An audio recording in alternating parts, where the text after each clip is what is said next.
कल्पना कीजिए, एक बालक है जिसकी उम्र सिर्फ 16 साल है और 16वें वर्ष का अंतिम दिन ही उसका आखिरी दिन है।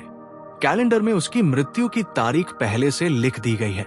सोचिए, जब हर कोई हंसता खेलता है, सपने बनाता है, ये बालक जानता है मेरा जीवन यहीं तक है। और तब जब मृत्यु उसके सामने खड़ी हुई, उसने क्या किया? वो डरकर भागा नहीं, वो ईश्वर की शरण में समा गया और मृत्यु भी उसकी भक्ति के आगे झुक गई। आज की कथा है महामुनि मार्कंडेय की, एक ऐसा बालक जिसने मौत को हराया और भगवान शिव से पाया अमरत्व। ये कथा सिर्फ कहानी नहीं, बल्कि एक दीपक है जो हमें दिखाती है कि सच्ची भक्ति कैसी होती है। बहुत समय पहले एक तपस्वी ऋषि थे, मृकंडु ऋषि।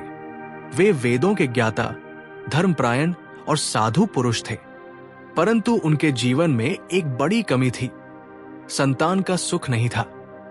पत्नी मारुदती के साथ वे बार बार भगवान से प्रार्थना करते, कभी नदी किनारे, कभी वन में, कभी अग्निहोत्र के सामने।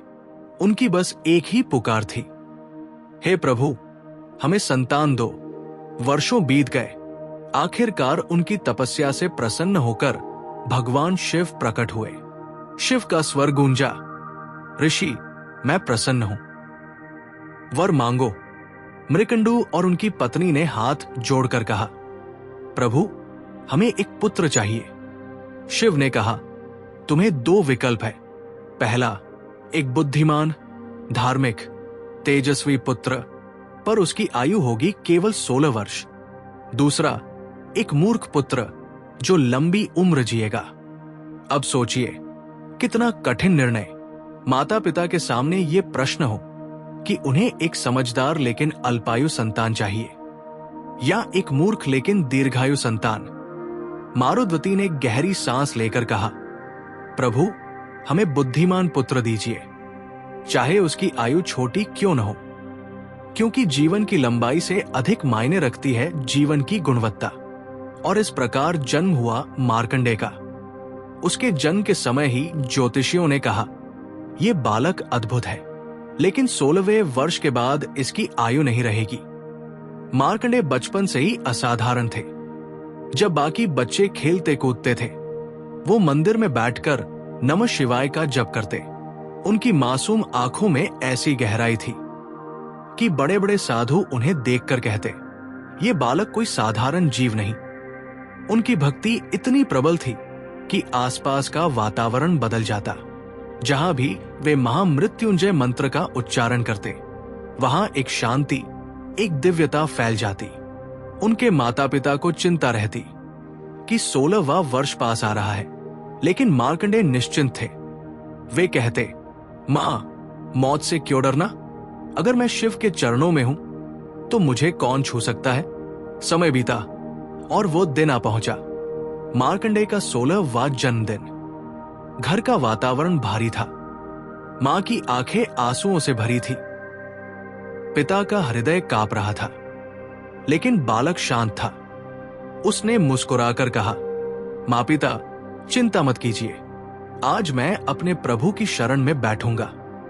वो मंदिर गया, शिवलिंग के पास बैठा, दोनों हाथों से शिवलिंग को गले लगाया, आंखें बंद कर ली और मंत्र का जाप शुरू कर दिया।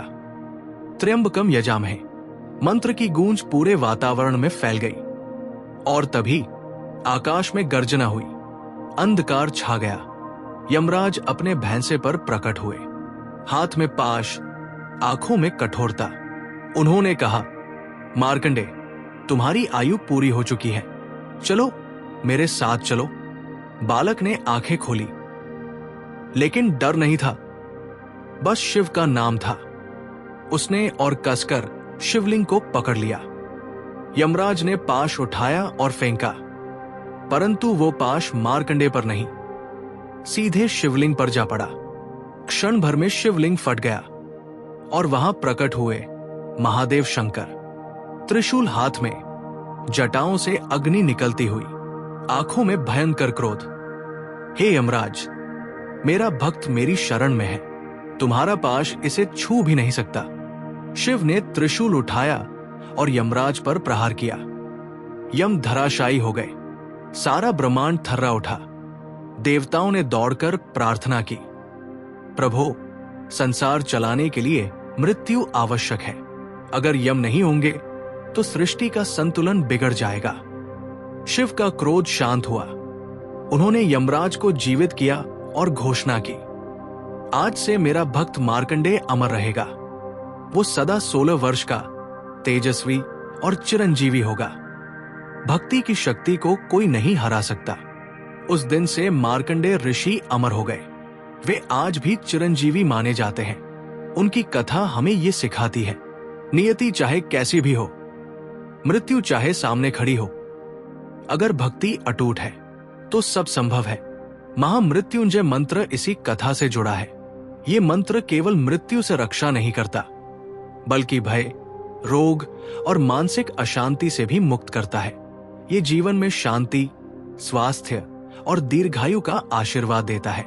अब आप सोचिए, अगर आप जीवन और मृत्यु के बीच खड़े हों, क्या आप भी उतनी ही निडरता से अपने ईश्वर को पकड़ पाएंगे? दोस्तों, यही थी महामुनि मार्कंडेय की कथा। एक बालक की कहानी जिसने मौत को भी परास्त कर दिया। यह सिर्फ कथा नहीं, बल्कि भक्ति की सच्ची परिभाषा है।